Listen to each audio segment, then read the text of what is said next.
सुनिए दोस्तों, मैं आपको एक हॉरर की स्टोरी सुनाने जा रहा हूँ। आज से 5 साल पहले मेरे हकीकत है, मैंने जो देखा वही बता रहा हूँ।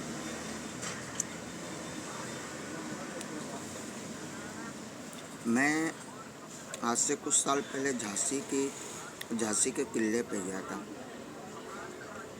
तो करीब 11:30 बज रहे थे रात के। तो गेट पे एक चौकीदार बैठा था। तो बोले, बेटा इतनी रात में इधर क्यों आया? मैं बोला, चाचा दिन में तो लोग घूमने आते, तो मेरा दिल रात में घूमने का किया। तो बोले, बेटा यहाँ नहीं घूमने का, यहाँ बुरी बुरी आत्माएं होती है।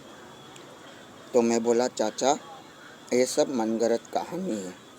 लेकिन उन्होंने क्या कहा, बोले, बेटा जो मनगढ़ंत कहानी तू बता रहा है एक हकीकत है। तो जब मैं महल के दूसरे या तीसरे दरवाजे पे गया तो मेरे सामने से एक परछाई गई।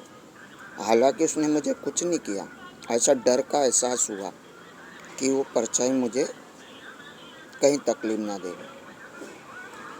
तो वो परछाई किसी बुढ़ी औरत की थी। तो क्या कह रही थी मालूम है कि बेटा मुझे मेरे बच्चे से मिला दे, जो नीचे सिपाहियों के बीच में फंस गया है। तो मैंने चाचा को कहा, चाचा कोई बुढ़ी औरत रो रही है, माँ जैसी है, रो रही है, तकलीफ में है। बोले, अरे बेटा तू उसकी बातों में मत आ। तो मैंने उनको नीचे आके सब बात बताई तो उनको यकीन नहीं हुआ। जब मैंने देखा, महल के चौराहे पे ऊपर खड़ी हुई देख रही थी और इशारे कर रही थी कि हाँ बेटा कोई मुझे नहीं जानता, लेकिन तू इस महल में पहली बार आया। तो मैंने कहा कि दादी माँ आपकी परेशानी मैं दूर करूँगा। तो मैंने क्या किया, उसने जो बोला उसमें से एक चीज़ मैंने किया। तो सीढ़ी के पास एक पत्थर रखा हुआ था।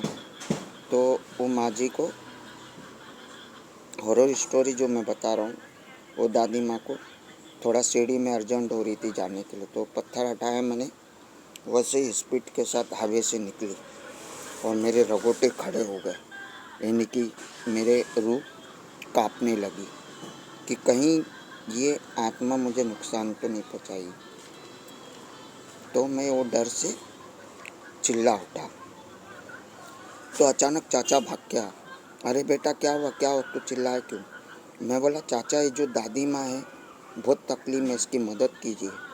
बोले, क्या मदद मांग रही बेटा? मैं बोला, इसका बेटा सिपाहियों के बीच में फंसा है और तुम हो कि गेट पे बैठे उसके बच्चे को बचा नहीं रहे हो। तो बोले, मुझे कुछ दिखेगा तो मैं मदद करूँगा, तो लेकिन जब तक उसके बच्चे को नहीं बचाओगे तुम, तब तक उसकी आत्मा इस किले पे भटकेगी।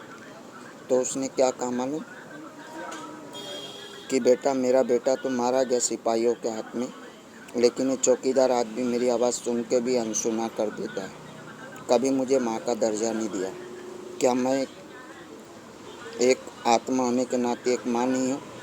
तो मैंने कहा चाचा से, चाचा कोई भी हो, आत्मा हो चाहे इंसान हो, है तो अपनी माँ के बराबर, उसकी इज्जत करो। तो चाचा ने कहा, बेटा जो मर चुके उनकी क्या इज्जत करना? तो मैंने बोला, सब में बड़ी इज्जत मरे हुए की जाती है, भले वो इंसान दुनिया में नहीं, उनकी आत्मा की इज्जत करो तो तुम्हारी ज़िंदगी आगे बढ़ेगी। तो चाचा ने कहा, वाह बेटा क्या बात बोली तूने। तो चाचा ने मेरे साथ मिलकर उस पत्थर को हटाया। पत्थर को हटाते से ऐसे हवा के साथ बाहर आई कि मैं परेशान हो गया।